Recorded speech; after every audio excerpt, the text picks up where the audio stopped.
that you must take. You gotta have that mindset that quitting is not an option. Give up?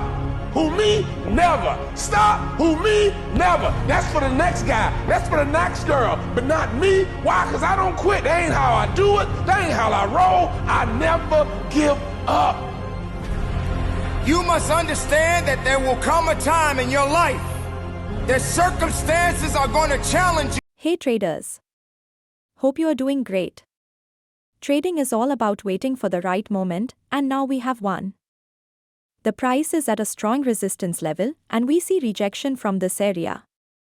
This means sellers may take control, and the price could move down.